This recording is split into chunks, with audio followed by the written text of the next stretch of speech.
Só para a gente começar então aqui, esse projeto é em parceria com o CA, o Centro Acadêmico de Artes Visuais da UDESC, juntamente com a professora Sandra Elaine Schmidlin, nas disciplinas que a gente ministra na universidade. Então a gente pensou uma roda de conversas toda quarta-feira.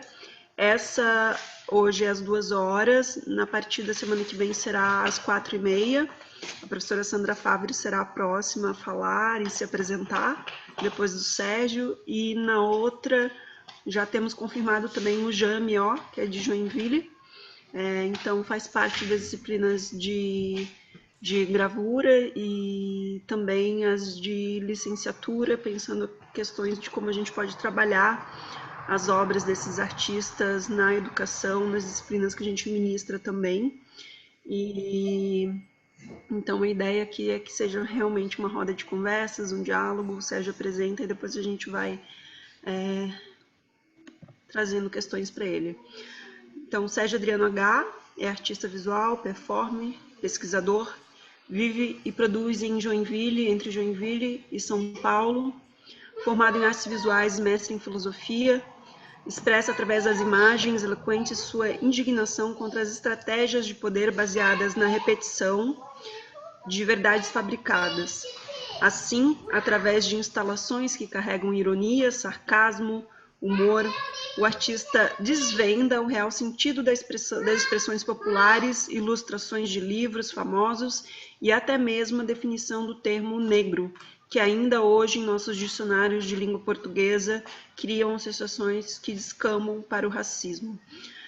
Então eu vou deixar com o Sérgio também para ele se apresentar um pouquinho, e quando tu quiseres que eu coloque aqui a tua apresentação, Sérgio, por favor, só falar com você. Tá bom. Boa tarde a todos. Primeiro quero agradecer as pessoas maravilhosas da UDESC pelo convite, e é um prazer aqui estar somando conhecimento, né, com vocês e com um grupo de alunos e, enfim, as pessoas que aceitaram esse convite para a gente fazer esse bate-papo nesse tarde de artes. Para começar, eu acho que eu tenho que situar quem eu sou e onde que eu nasci. Então, meu nome é Sérgio Adriano H. Eu sou um artista, tenho 45 anos, nasci em Joinville, de uma mãe negra chamada Diva, linda, maravilhosa, um pai branco que teve 5 filhos. E em algum momento da minha vida, eu tive que comer farinha com açúcar para matar a minha fome. Por que eu conto essa história?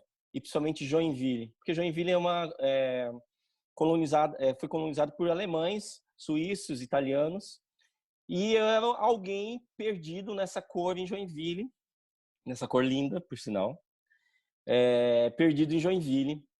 E os meus pais só me ensinaram a ir pelo caminho do meio, ou seja, nem do mal, nem do bem, o caminho do certo, correto. Os meus pais também não me ensinaram a fazer perguntas, então, por um longo tempo da minha vida, eu só respondi perguntas. Muito mais que isso, meus pais não me ensinaram a sonhar. Então, o bate-papo de hoje nosso é sobre sonho, é sobre metas, é sobre objetivos, mas é muito mais que isso. É sobre você se descobrir um ser feliz. Porque para mim a arte é isso, é levar o outro a se descobrir, fazer perguntas, já que a gente só foi colocado ao mundo para responder perguntas. Então, a nossa fala de hoje vai muito seguir esses passos, que é isso que eu acabei de falar. Então, como a Ju falou, o meu trabalho eu ando perseguindo muito a palavra negro e o que ela diz no dicionário. Então, mas para iniciar essa conversa, eu queria dizer ainda muito mais que isso, sobre a questão esse corpo sem o direito à palavra. Então, como eu falei, eu nasci sem poder pensar, sem poder ouvir, e sem poder me expressar simplesmente porque eu sou preto, numa cidade que eu não tinha voz. E aí aconteceu um milagre, que eu digo que é um milagre da arte. A arte me encontrou, não fui eu que encontrei a arte. E quando a arte me encontrou, ela me fez fazer perguntas, ela me tirou da função da passividade de responder perguntas e me colocou a formular perguntas. E uma das perguntas mais importantes que eu fiz foi: por que eu não era feliz? Por que o meu tom de pele incomodava tantas pessoas? Então, quando a arte me fez fazer formulador de perguntas, ela me levou para o conhecimento.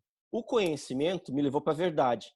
E existe tantas verdades tão bem apresentadas, que a gente vai falar sobre isso, que a gente não duvida.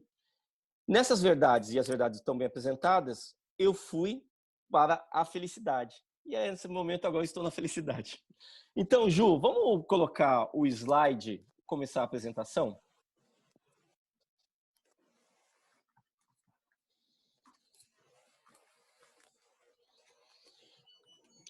Então, nós temos hoje um bate-papo sobre um corpo sem direito à palavra. E pode ir para o próximo, Ju, por favor. E aí, eu iniciei. Nós vamos fazer um salto. Primeiro, eu quero explicar uma coisa para vocês que eu acho que é importante falar nesse momento. Eu tenho grandes colegas que falam poeticamente de obras. E uma das deficiências que eu acho em artes é que a gente fala pouco sobre o processo de artes. Então, se tem pouco ferramentas de discussão sobre o processo de artes, até porque cada artista tem o seu processo. Eu criei uma metodologia de trabalho que eu quero dividir com vocês, quero somar essa metodologia com vocês. Então, a gente vai não seguir cronologicamente as datas das obras, mas eu tentei montar essa apresentação, esse bate-papo, essa conversa de hoje, seguindo que vocês entendam como é o meu processo de criação e como é esse processo de pesquisa. E essa obra que nós estamos vendo hoje, que é Diligência, ela foi realizada em 2014 em uma residência que eu fiz no sul do Chile, onde tinha 23 artistas de 8 países. E foi em 2014, eu estava num processo sobre duvidar sobre a verdade, e eu resolvi fazer essa obra. E aí eu comecei a pensar que eu estava buscando conhecimento estático. Diligência é algo que você vai buscar, né? Então, o título dessa obra remete muito a sobre isso, a como nós estamos buscando conhecimento, né? Que tipo de conhecimento nós estamos buscando hoje? Então, eu vou dar um exemplo muito prático. Hoje, nós estamos super bem informados, mas isso não gera conhecimento, porque a informação é rasa. Você hoje recebe 120 caracteres e acha que já está informado e vai emitir opinião sobre informação, mas não sobre conhecimento. Então, nós estamos passando uma sociedade contaminada, sem profundidade de conhecimento, de busca por conhecimento. Então, essa obra que é composta por 4 fotos, Ju, pode ir para a próxima, por favor? Mas aqui eu só estou apresentando 2 fotos. Ela faz parte do acervo do Museu de Santa Catarina. Tem mais 2 fotos que fazem parte disso.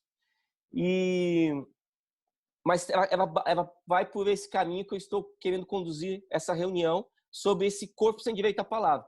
Quando você busca o conhecimento estático, você não tem acesso ao conhecimento. Você tem que se colocar à disposição, a caminhar para o conhecimento, né? Então tem isso. Ju, pode ir para a próxima, por favor?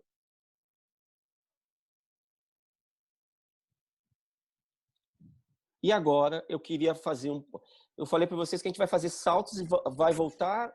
E essa obra que eu estou apresentando também é Diligência 2 e tem um contexto nela muito importante. Ela foi selecionada para a Bienal de Brasília em 2018. Quem promovia a Bienal de Brasília é o Sesc. Essa obra ficou exposta no shopping, no anexo do shopping, das 10 às 22 horas, em 2018. Se essa obra fosse selecionada hoje para Brasília, ela não poderia ser exposta, porque fizeram um decreto agora, do Distrito Federal, que nenhuma obra de arte que contenha nu ou algo religioso possa ser exposta em Brasília. Religioso. Então, religioso, ok. Eu falei o quê? Desculpa. Falei algo... ok. Nu e religioso. Então, essa obra não poderia estar na Bienal hoje, mas ela teve em 2018 no shopping das 10 às 18 horas. Então, você vai perceber que o conhecimento também ele é direcionado por a base política e a base religiosa. Então, você ter acesso ao conhecimento é libertador. Quando você não tem acesso ao conhecimento, você fica respondendo perguntas. Ju, vamos para a próxima. Agora, eu fiz uma introdução para a gente entender de como se busca conhecimento. E agora vem as obras que é uma série chamada Palavra Tomada, que eu fiz uma grande série e para discutir como que eu nasci preto, pobre, em Joinville, sem poder pensar, sem poder falar, sem poder me manifestar simplesmente porque eu sou preto.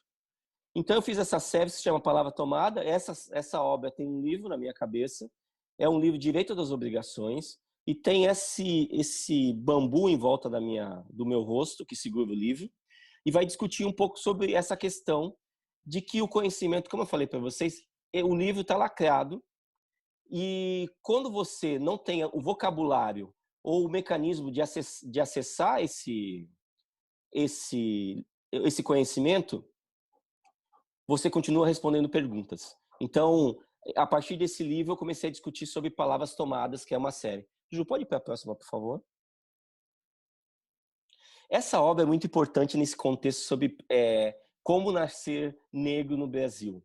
E eu vou precisar da Elza Soares para contar essa obra. A Elza Soares tem uma música que diz: a carne mais barata no mercado é a carne negra. E pensando sobre isso, e pensando sobre a justiça, que a justiça é cega para quem tem dinheiro, para quem não tem dinheiro, ela é viva e bate firme. Então, na minha boca tem um simbolismo que tem esse martelo, que faz uma relação com a justiça, mas muito mais que isso, esse martelo que está na minha boca era usado para bater bife, né, carne, para ela deixar ela mais mole. Isso é no passado, né? Hoje em dia você vai no açougue, coloca a carne e sai prensada ela, enfim, sai mole, né? Mas antigamente a gente pegava esse martelo e batia em casa para a carne ficar mole. Então tem essa simbologia entre a música da Elza Soares, e aí eu estou contando um pouco de como que é um parte de criação, e essa questão da justiça. Só um dado importante, mais de 70% dos encarcerados no Brasil são negros, mas quem rouba no Brasil, a grande parte que rouba no Brasil, por números, são brancos, mas quem vai encarcerado são negros. E aí você vai entender a questão do dinheiro, e por isso que eu falo que a justiça é cega para quem tem dinheiro. Para quem não tem, encárcere, né? Ju, vamos para a próxima. Essa também faz parte de Palavra Tomada. Ela foi criada na Copa do Mundo, enquanto nós estávamos comemorando, nós, no contexto geral de país, estávamos comemorando a Copa do Mundo aqui no Brasil. No Congresso, estava passando leis que não era para a gente, era importante para quem está em cima da pirâmide, aos 5% mais ricos do Brasil, estavam passando essas leis. Ou seja, ordem e progresso, para nós, é exatamente o que está nessa foto. E aí tem esse colar havaiano que cobre os olhos, enquanto que a gente está em festa, a parte de cima também está em festa, porque nós, grandes mortais idiotas, estamos comemorando algo que não é importante. Salve agora uma ressalva para os dias de hoje. Vamos falar do ministério, um tal de ministério que é para proteger a Amazônia e que quer passar a boiada toda com leis que não são para proteger. Então, a todo momento, tem algo que é usado como disfarce para você conseguir passar as leis que você quer. Então, se em algum momento tem pandemia hoje e alguém quer passar leis que não são favoráveis à proteção, na Copa do Mundo também teve isso. Então, a todo momento nós estamos aqui, vítimas de políticos ou da religião. Ju, por favor. E agora entramos numa série que esse contexto agora eu tenho que explicar com vários elementos. Primeiro que o que eu estou usando na boca é um carimbo que eu encontrei em São Paulo, um carimbo antigo, e era usado esse carimbo se montava a palavra numa régua e se carimbava, era usado para carimbar saco de café. E quando eu encontrei esse carimbo, descobri o significado dele, tipo, para que ele era usado, eu comprei ele e ele tinha muito a ver com isso, sobre os meus antepassados, sobre meus ancestrais que foram tomadas palavras. Então, o café tem muito a ver com a escravidão, o café, açúcar, enfim, várias cultivos tiveram a ver com a escravidão no Brasil. E como isso faz parte do meu projeto, eu resolvi colocar as palavras que me foram tomadas. E uma das palavras que me foram tomadas foi preto. Porque transformava a palavra preto em pejorativo. Preto e negro, no dicionário da língua portuguesa, se encontram. Então, você vai ver a palavra pavor, sombrio, nevasto, para contar quem eu sou. E eu digo que eu sou preto, mas um preto feliz, charmoso e encantador. Porque o que se tem da palavra preto não corresponde à pessoa que eu sou ou os meus pares que são. Então, eu vou fazer uma série de palavras que tem isso. Preto. Ju, pode ir para o próximo. Arte. Eu vou fazer viado, puta, mas principalmente arte. Eu coloquei só 2 aqui para nós, para a gente poder conversar. Arte. E a arte, nesse contexto, eu estou comendo a arte, literalmente, porque a arte no Brasil, mas não só no Brasil, ela é branca, ela é embranquecida, ela é elite, ela é elitista. E ela não foi feita para pessoas da minha cor.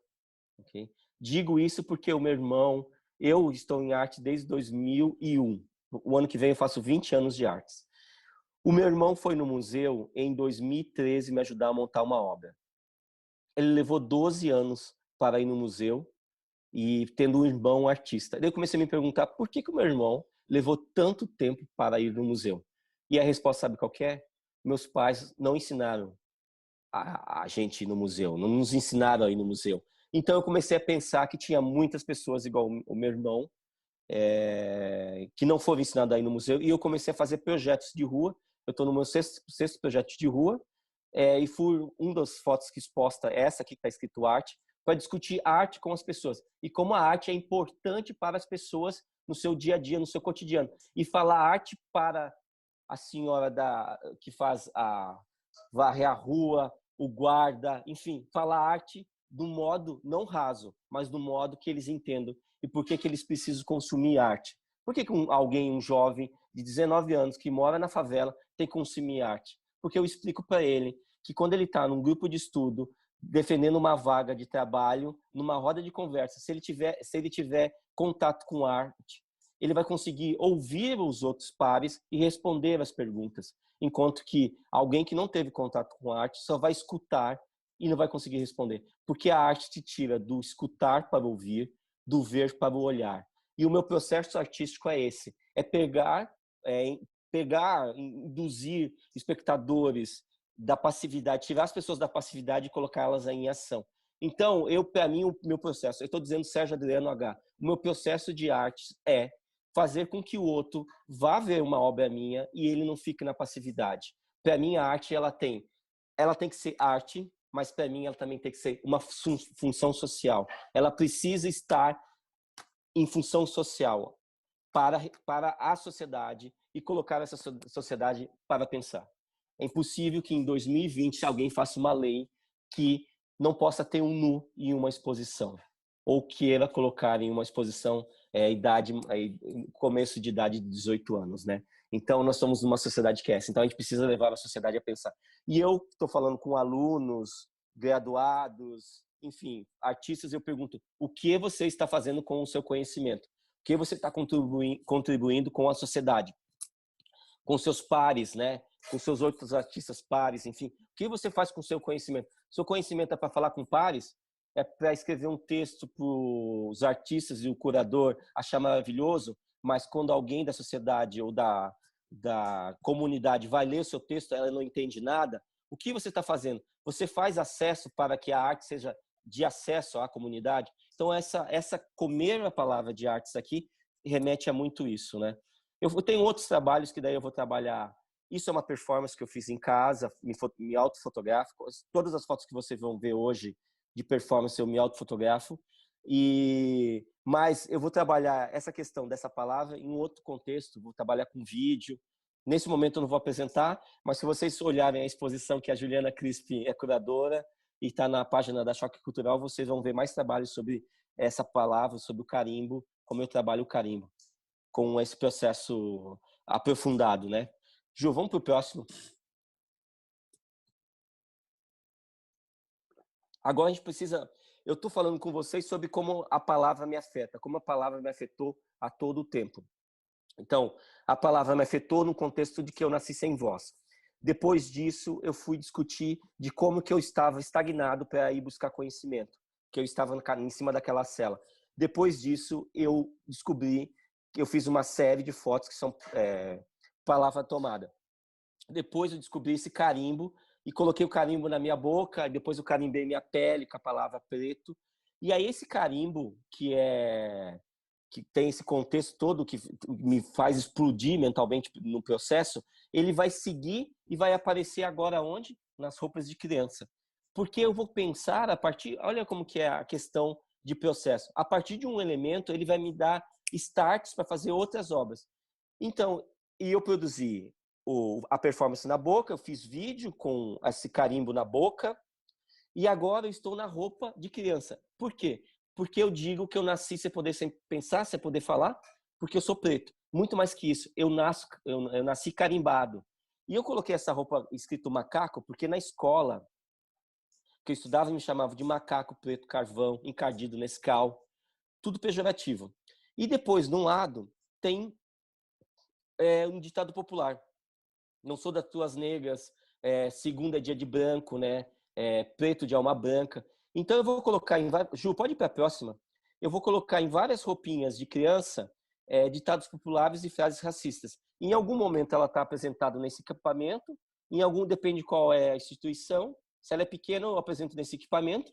Se a instituição, a parede for grande, eu apresento de frente na parede, elas todas escritas. Em média, tem 26 frases. Em especial, contando já, 4 roupas dessas vão fazer parte do acervo do Museu do Rio de Janeiro, assim como aquela foto que é escrito que eu estou comendo arte, também vai fazer parte do acervo esse ano, se a pandemia deixar, mas foi selecionada para ir para o acervo do Museu do Rio de Janeiro, o MAR. Então, até por sinal, estou muito feliz com isso, com esse trabalho. Ju, vamos para o próximo. E aí eu encontrei para vocês, então, que eu fui carimbado. Quando você é negro, você já nasce com esses carimbos sociais. Ou seja, quando você tem, em vez de estar escrito uma fala daquelas que tem na roupinha de criança, né? Você é do papai. Quando eu nasço, está escrito macaco na minha roupa, né? Alguém que é negro nasce com essa escrita.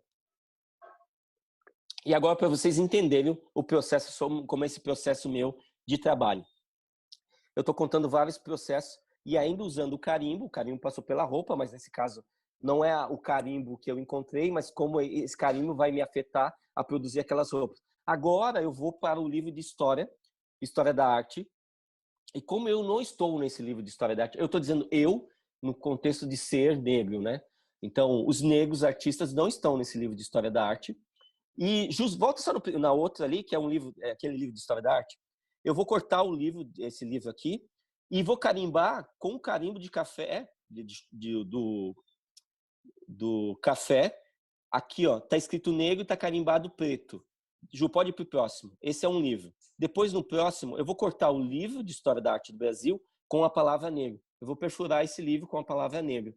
Então, e aí vou discutir aonde estão esses negros, né? Onde estão os negros na nossa história? O poeta negro, né? O artista visual negro, né? Aonde estão eles, né? O Cruz e Souza, né? Você já notaram o Cruz de Souza, como é que ele tá, como é o porte do Cruz de Souza, como fotografo ele, como apresentam ele no Google, depois quando acabar essa live, vê como que ele é apresentado, qual é a postura que ele está, se não é uma postura europeia, e se o nariz dele em algum momento não está afinado. Então, tem essa questão, tem esse apagamento ou esse branquecimento da imagem do negro na nossa sociedade. Ju, vamos passar para a próxima. E aí, depois, esses livros são todos de sebo, eu vou em sebo, e realmente é garimpado esses livros. Algumas vezes são uns achados. Eu acho alguns livros como parece que eu achei um diamante. E tinha esse livro escrito O Brasil por seus artistas. E estava escrito em inglês, e aí eu resolvi cortar ele com a palavra preto e cortar também com a palavra nigger, que para os americanos é pejorativo. E colocar um EVA dourado. Então eu vou discutir a partir de livros aonde estão esses artistas, né? Cadê os artistas negros, né, na nossa sociedade? Ju, vamos pro próximo.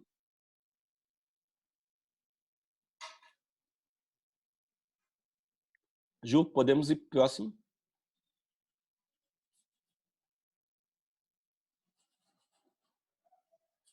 Oi? Alô? Ju? Estamos com um problema técnico? Ju?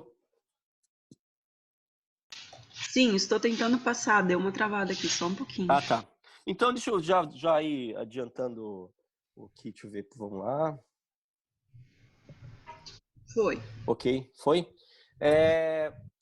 Ainda nos livros, que é uma parte muito importante para mim, esses livros estão todos colados, eles são colados, e você, tirando aquele livro que estava cortado do História da Arte do Brasil, os outros são todos colados, que seguem a mesma linha de pensamento de não acesso ao conhecimento. Esse daqui é a coleção Tempo de Saber, como funciona. Isso já estava no livro. Daí eu recorto o livro Racismo.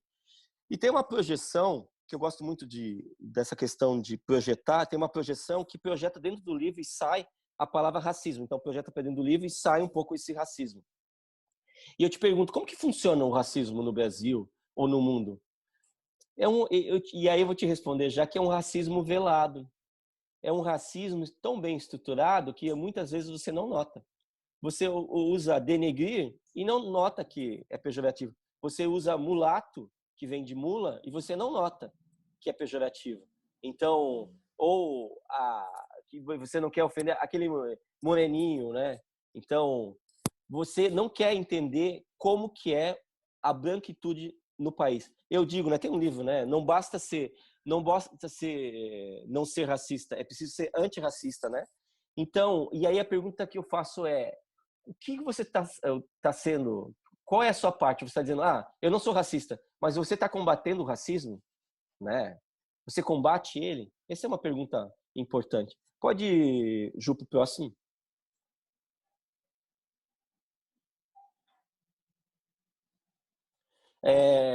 Já falando do próximo slide, que a gente está com um problema técnico, mas que a gente resolve muito bem. Eu vou abrir de novo, tá, Sérgio? Eu vou tirar do compartilhamento, vou recompartilhar para ver se ele vai. Tá bom. Mas pode falando. Mas eu vou falar, enquanto a Juliana está resolvendo aqui uma questão técnica, eu vou falar para vocês. O próximo slide é a apresentação de 2 livros do La House, e são dicionários, e aí eu peguei eles, dentro do livro está a definição de preto e negro. E aí eu vou e corto a capa dos livros com a palavra, e eles são colados. Então eles estão apresentados um no lado do outro. Porque os dois, preto e negro no Brasil, como eu falei para vocês, é pejorativo. Então eu vou... Se você fizer um Google online hoje, você vai descobrir que tá lá escrito que eu sou do piche, a cor do carvão. Eu sou a cor do asfalto. Preto e negro, piche, a cor do asfalto. Essa é a minha definição, que está no dicionário. Ou sombrio, que também está no dicionário. Então, esse que eu estou falando, desse livro, que eu estou falando que eu cortei o livro e eles se ligam, as duas palavras se ligam no dicionário. Ju, vamos para o próximo. E aí eu falei para vocês que o dicionário me define, a sociedade me define como algo pavoroso. E eu vou explicar isso dia a dia para vocês. Quando eu moro em São Paulo e moro em Joinville. Em São Paulo especificamente, não que em Joinville também não, mas especificamente em São Paulo, eu corro. Quando eu vou correr, eu preciso estar vestido como um atleta. Shorts, eu não posso colocar uma bermuda casual e sair para correr. Não, eu tenho que estar como atleta. Shorts de corrida, camiseta de corrida, tênis. O policial, ele precisa descobrir, ele precisa me olhar e ver que eu sou um atleta, que eu não sou um perigo, porque pessoas da minha cor, para a sociedade, é perigoso, é pavoroso. Então, quando alguém na calçada vem em minha direção e ele está sozinho e eu estou indo em direção a essa pessoa e ela se caminha para o outro lado da calçada, é porque ela está vendo exatamente o que está escrito nesse livro. Pavor. E quando é pavor, você quer se afastar de algo que é pavor. E como eu sou definido assim, então a pessoa quer se afastar de mim. E eu tive uma sorte, agora contando desses 5 volumes que vocês estão olhando aí. É um dicionário de 5 volumes, ele é preto. E eu tive essa felicidade de encontrar esses volumes. E aí defini a palavra como tem pavor no dicionário. Eu cortei com a palavra pavor. Juliana, vamos para o próximo, por favor. E no outro lado está escrito negro. Então, eu marquei os livros, assim como os negros eram marcados, eu perfurei ele com essas duas palavras. E eles podem ser apresentados como está nessa bancada, ou eles ficam direto na parede, suspensos. Então, vocês veem, a questão do meu trabalho é muito do cotidiano, do que eu escuto, do que eu ouço das pessoas, do que me contam, e do que eu sinto perante a sociedade. E isso reflete muito sobre o meu trabalho, sobre essa minha produção em artes visuais. Ju, vamos para o próximo, por favor.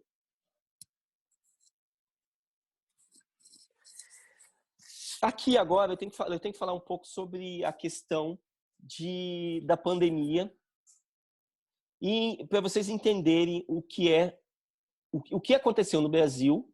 Primeiro, historicamente, o que aconteceu no Brasil, né? Foi dito que poderia ter educação para todos no Brasil, mas teria educação para todos, mas só se você tivesse dinheiro.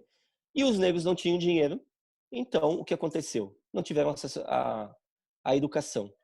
Em 1888, foi assinada uma lei, e que dizia nessa lei que os negros estariam libertos, ok? Liberdade aos negros. Mas liberdade como quando você não tem estrutura, você não dá estrutura para que a pessoa tenha direito a comprar uma terra, direito a comprar sementes e poder plantar, né? Então, se os negros só foram libertos, mas sem estrutura, quer dizer que eles ficaram refém ainda dos seus coronéis. Falando isso, por que eu estou falando tudo isso? Quando veio a colonização para o Brasil, agora eu vou falar especificamente de São Paulo, os negros moravam no centro de São Paulo. E quando veio a imigração, a colonização, que foi um projeto de embranquecimento do Brasil, um projeto utópico e para que em algum momento a cor preta se sumiria da face da cultura brasileira enfim. E aí os negros moravam no centro, eles foram expulsos e levados para as pontas da cidade, né? E estão até hoje lá. Isso é uma coisa. Agora vamos falar de Jaraguá do Sul. Jaraguá do Sul, uma cidade também colonizada. Em Jaraguá do Sul tem a antiga prefeitura de Jaraguá do Sul, na Praça Piazeira. Agora é um museu de história em Jaraguá do Sul, é um museu de história. Mas antes de ser prefeitura, antiga prefeitura, antes de ser museu em Jaraguá do Sul, aquilo lá era um quilombo onde os negros viviam. Quando chegou a imigração, os negros foram retirados de lá a bala. E aí foram para o morro que era chamado Morro Boa Vista, em Jaraguá do Sul, depois era chamado Morro da África. Eu estou contando tudo isso por quê? Porque a gente vê a favela hoje e os negros moram na favela. Ou seja, a favela foi criada muito tempo atrás, nessa estrutura social. Por que eu estou falando tudo isso? Essa série que eu estou mostrando para vocês se chama Ar, Branco e Puro, e ela vai discutir como a pandemia está afetando um grupo da população muito mais do que outro. Ou seja, ela mata 4 vezes mais negros do que brancos. A Covid-19 está matando muito mais negros do que brancos. E por quê? Porque os negros moram exatamente nas pontas. Em São Paulo, os negros moram nas pontas, moram nas favelas, da onde que eles foram, desde da imigração, eles estão lá. Então você vai ver que o racismo estrutural é a partir disso. Ou seja, e aí por quê? Em São Paulo, fecharam os hospitais que foram feitos, mas os hospitais estavam aonde? Estavam no Pacaembu, né? Estavam no Tietê, mas lá na ponta, os hospitais estavam cheios, ainda estão. Então, você vai ver que a estrutura social não é bem distribuída e nós estamos passando isso agora na pandemia. E aí eu vou fazer uma série de obras que é isso, ar, branco e puro. Porque esse ar branco não é o mesmo ar que é da camada mais pobre e que está lá à margem da sociedade, à margem da política, né? E que morre e é descartado. Então, Se você diz para mim manter distância social, mas como é que eu vou manter distância social se eu moro num 3x4, né? Se eu tenho 10 pessoas na minha família, a gente mora nesse lugar. Se eu não tenho sabão para lavar a mão, na verdade, se eu não tenho nem água para lavar a mão, não tenho água potável na minha casa, como que eu vou lavar a mão, né? Se eu não tenho comida para, né? Como que eu vou me manter se eu não tenho comida? Então eu vou fazer essa série de obras. Uma delas é essa, que tem esse sabão e esse garfo. Esse garfo era de um hotel e eu comprei no antiquário. Ju, vamos pro próximo. Aí vai discutir esse é um tijolo. Essa é toda uma série que eu fiz agora na pandemia. E eu tentei na pandemia me manter lúcido e vivo, porque muitas das coisas que acontecem, porque você morre, algumas vezes você pensa que morre fisicamente, né? Mas não, você morre socialmente também. E essa é uma morte que acontece muitas vezes com os negros e diariamente, né? O Juliano, um amigo, disse que eu falei para ele que eu tenho 2 leões para matar todos os dias, porque a arte me quer me matar sempre. E eu digo para ele, eu tenho que matar 2 leões. E ele falou para mim, graças a Deus que você tem 2 leões para matar. Tem gente que não tem nenhum. E eu, a partir daquele momento, eu comecei a ter isso como um lema. Eu tenho 2 leões para matar todos os dias, então eu vou matar os meus 2 leões em artes. E para discutir e poder dar acesso às pessoas, eu vou fazer obras que façam com que elas pensem. E essa é uma delas. É esse tijolo que vai discutir sobre isso, sobre moradia, sobre construção, sobre existir, né? Sobre ser, sobre construir um futuro. Então essa obra discute sobre isso. Ju, por favor. Isso daqui tem muito a ver com esse momento que a gente está passando. A gente já falou sobre postura, essa postura, se você notar qual é a minha postura que eu estou nessa foto, esse cabelo que eu estou, que é uma trança, é de mulheres e homens negros que eu fui coletando e depois foi feita essa trança. E essa brocha, você nota as cores que ela tem e tem que para mim tem uma simbologia desse usar, que é isso que a gente está sendo usado agora, que é usar as cores para fazer um apagamento do que realmente está acontecendo no Brasil. Então você ouve que o Brasil foi o melhor país que está enfrentando a pandemia, e alguns vão acreditar nisso, né? Mesmo com 100 milhões morrendo, alguns vão acreditar que 100 mil vão acreditar nisso, vão acreditar em algo que está sendo contado. Ju, próximo, por favor. E agora, falando do nosso dia a dia, falando também sobre governo, sobre parcerias. Nesse dia que eu fiz essa obra, 600 respiradores tinham ficado presos em Miami, que eram os respiradores que o governo da Bahia tinha comprado e o governo americano tinha, vou dizer saqueado, né? Mas ficou preso na alfândega nos Estados Unidos, em Miami. E aí eu vou discutir sobre, eu fiz uma outra que é dólar, mas eu vou discutir sobre essa parceria entre Brasil e Estados Unidos. Mas que tipo de parceria é essa quando a gente é achatado, né? A gente é comandado e é achatado. Uma parceria comercial que só vale para um lado. A gente está valendo menos que $1. E eu faço essa obra nesse dia que acontece esse fato. E para pensar sobre isso. Quanto nós estamos valendo a nível de vida. Ju, próximo, por favor. Essa obra é muito importante que vai discutir sobre quem é quem no Brasil. Né? Eu digo quem serve e quem é servido. Porque quem serve é que vem lá do metrô, com o metrô cheio, entupido, que pega o ônibus lotado, que pega 4 conduções, que leva 4 horas para chegar no trabalho, e ainda a senhora vai reclamar que ela está trazendo vírus para casa dela.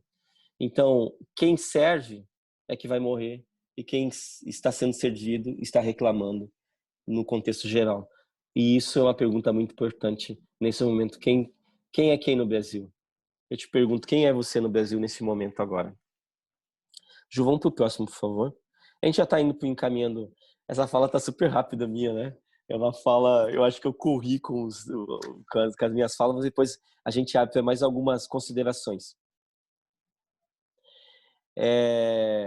Vamos ler essa obra, porque é importante a gente também ler a obra, né? Essa obra foi feita em São Paulo e eu vou discutir sobre o lugar que eu não pertenço. O título dessa série é O Lugar que eu não pertenço.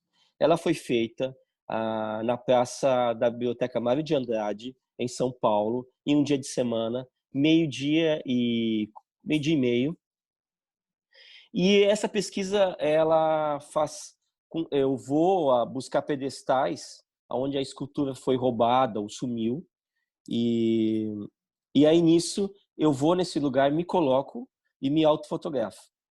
Então, eu vou discutir exatamente isso, o que eu tinha falado antes, que é sobre a não existência e esse não lugar desses personagens negros como monumentos, como participante da sociedade.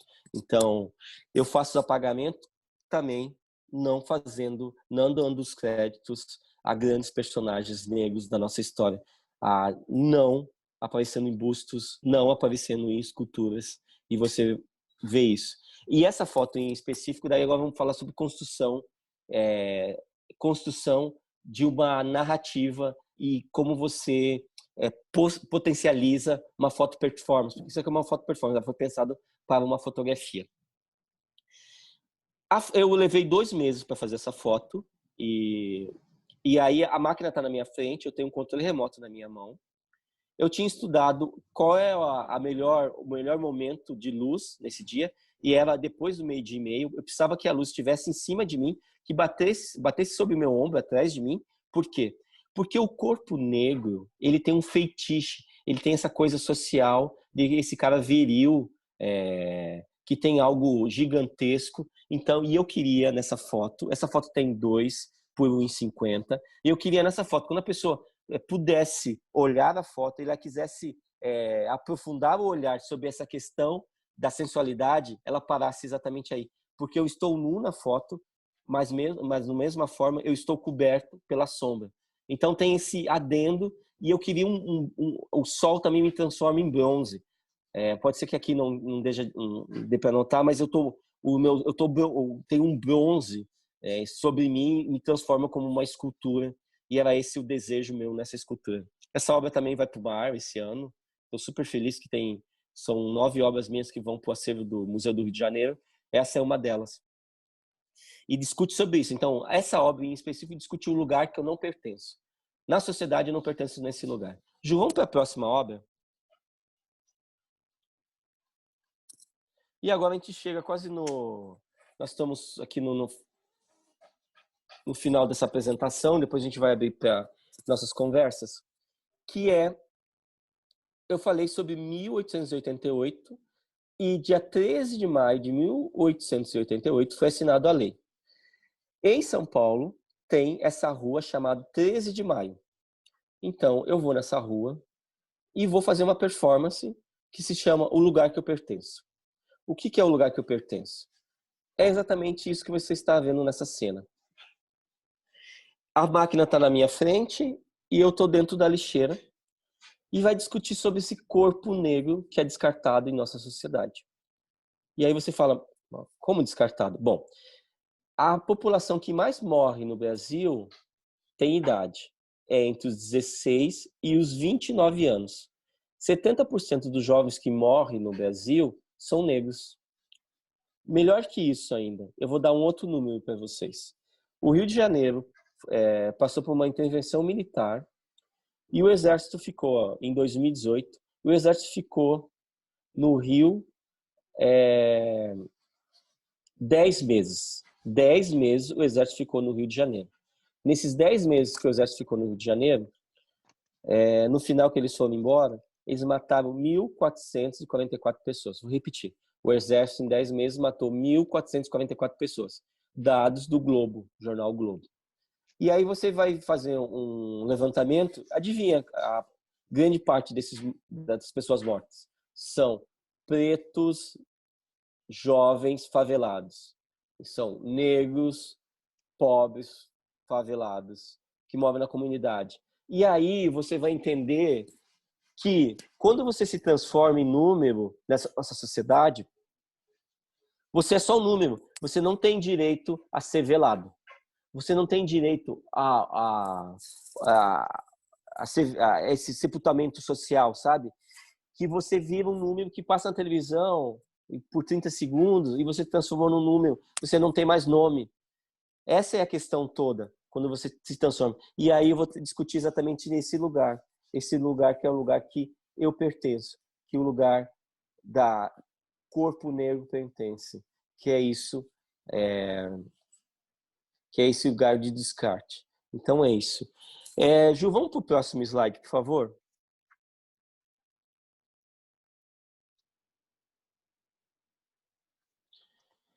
Agora eu vou fazer um arremate com vocês sobre tudo o que eu acabei de falar e sobre essa questão, um corpo sem direito à palavra. E agora vocês entendem por que ser negro no Brasil é ser um corpo sem direito à palavra. É ser um corpo, não só no Brasil, mas nos Estados Unidos, e você está vendo isso agora, ficar sem ar e berrar que eu não estou conseguindo respirar.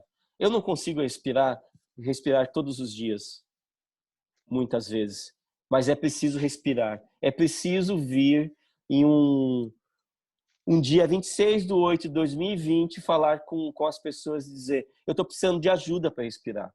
Porque não adianta não ser racista. Você precisa ser antirracista. Eu preciso de você. Eu preciso de que em algum momento você vá à minha frente e fique como meu escudo.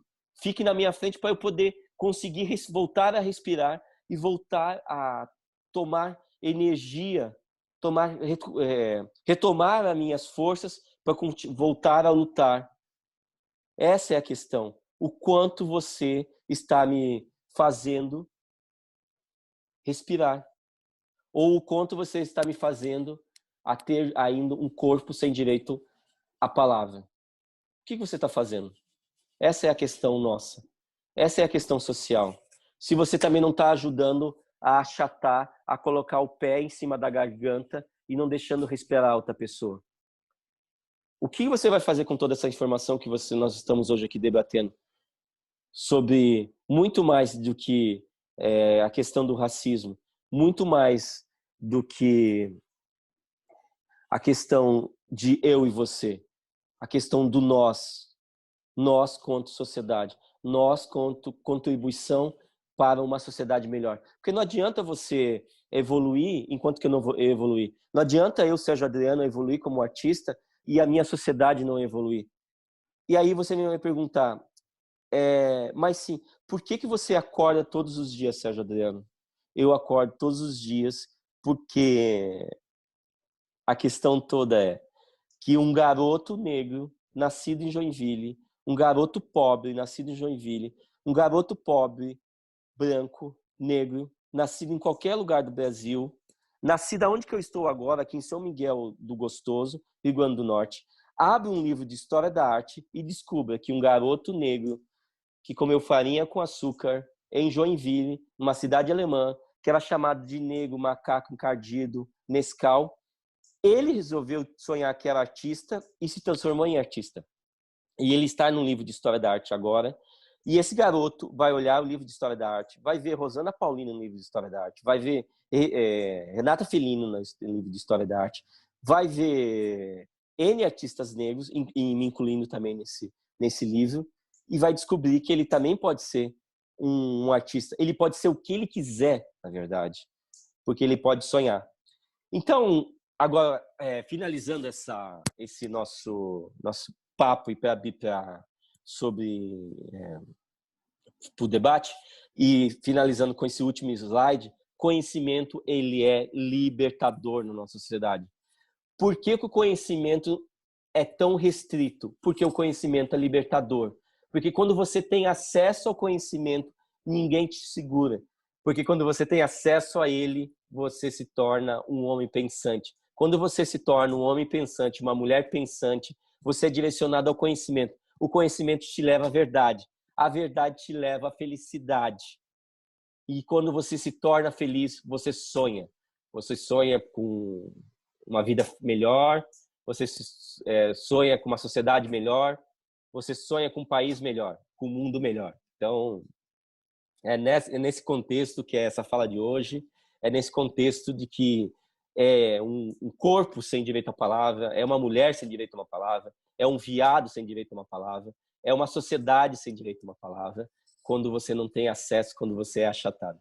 Eu só tenho que agradecer esse convite de hoje e dizer que eu estou feliz de poder estar falando com vocês, estar falando sobre o meu processo, mas muito mais que isso, estar somando conhecimento. Eu espero que tenha somado conhecimento nessa tarde linda com vocês falando de arte. Obrigado.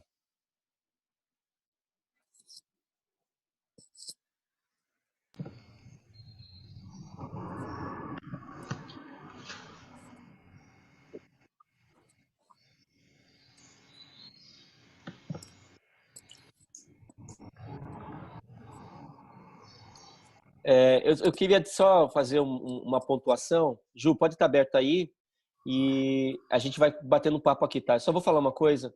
Eu fiquei a pandemia toda, eu estou em São Paulo. Eu estava em São Paulo desde do dia 19 sozinho e eu passei até o dia 14 de agosto sozinho em São Paulo. E aí várias lives que eu fiz, eu fui afetado. Em alguns momentos eu continuo ainda emocionado e dá uma engasgada.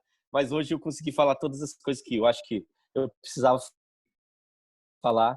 E é importante você saber que uma das palavras que eu estou usando agora é sobre não produzir solidão. Não produzir solidão é o seguinte: você se manter lúcido e sadio mentalmente, porque esse governo que nós estamos passando agora, ele quer te destruir, principalmente mentalmente. Porque se você se manter feliz, já é uma vitória, tá bom? Então, se você se manter pensante e feliz e levar as pessoas pensantes com você, isso já é uma vitória. Então, é isso que eu tinha que falar, só para falar sobre a pandemia e como eu estou. E eu falei sobre São Miguel do Gostoso, eu estou num projeto agora novo, em São Miguel do Gostoso, que eu vim aqui numa praia chamada Marco, é a primeira praia que foi colocado o Marco, depois do descobrimento do Brasil, foi a primeira praia que foi colocada em 1501, aí vieram os portugueses com a colonização e colocaram o primeiro marco no Brasil nessa praia. E esse marco tem muito mais que um marco dizendo que o Brasil era de Portugal, mas muito mais que isso, era um marco religioso para que tivesse a imposição religiosa também no Brasil, a católica. E aí você vai descobrir que a gente foi marcado em 1501, descoberto em 1500, mas a gente foi marcado em 1501 e a gente continua marcado e morrendo como um gado ainda, né? Estamos marcados ainda, né? E estamos morrendo como um gado, sem berrar, sem falar. Então é isso. Vamos abrir para as perguntas?